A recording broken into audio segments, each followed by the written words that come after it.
Hi there. For those of you that don't know me, my name is Nancy Mollenhauer. Many of you, my teammates, might remember me as Nancy Charlton. I had the good fortune of playing for Canada during the 1980s, where we were able to take part in a couple of World Cups, a Pan American Games, and 2 Summer Olympic Games. And I'm here today to talk to you a little bit about our current women's national team program. I was out of field hockey for quite some time, but then as my life moved forward after retiring, I was in teaching and coaching in Victoria and remained involved in the game at the coaching level and also playing a little bit too. And it wasn't until the 2008 Olympic qualifier that Victoria hosted that I got more involved on the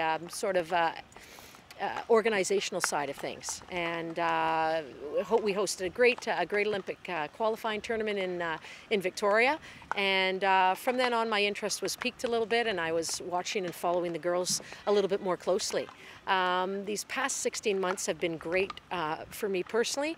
I was through a series of fortunate events. Had the privilege of going away as team manager with the girls on 3 different tours, and it was fantastic to be on the inside, and the results that we had specifically down in New Zealand in 2016 at a big international field hockey festival down there, where the girls were playing 6 of the 8 teams there were Olympic bound, and we went so far as upsetting current number 9 ranked Korea.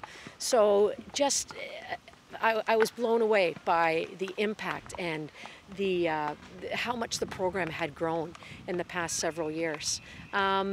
This past year, again, I was fortunate to be down on the Gold Coast with the girls as they were doing some winter training, and then unfortunately they suffered a really tough result at World League 2, and that coupled with a really heart-wrenching loss of their funding through Own the Podium has left the girls, they were in a tough mental spot. I mean, they had just suffered a significant loss, and as well as funding, but like any athlete, they rebounded. So what I wanted to speak with you briefly about tonight is just the opportunity for you to give some thought about perhaps making a donation to the women's program.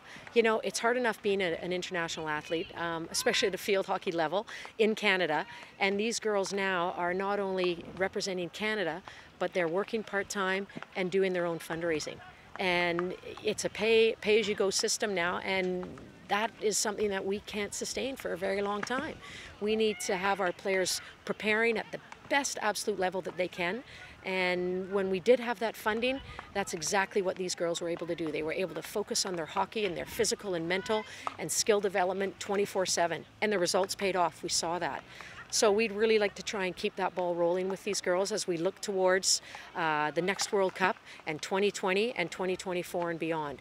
So as a shout out to all of you alumni out there, I'd love to encourage you to consider it. And I know we all have our charities of choice, and I absolutely respect that. But if you just want to give it some thought and think back on the time that you were with the women's program, and you know, we all are this sisterhood of Canadian athletes. We've worn the maple leaf on our chest. We've played for our country, and that's pretty rare to be able to say that you've done that. So for your accomplishments, I hope that you still continue to be a proud Canadian in that result. And please feel free to get in touch with me if you want to reconnect, and go Canada, go.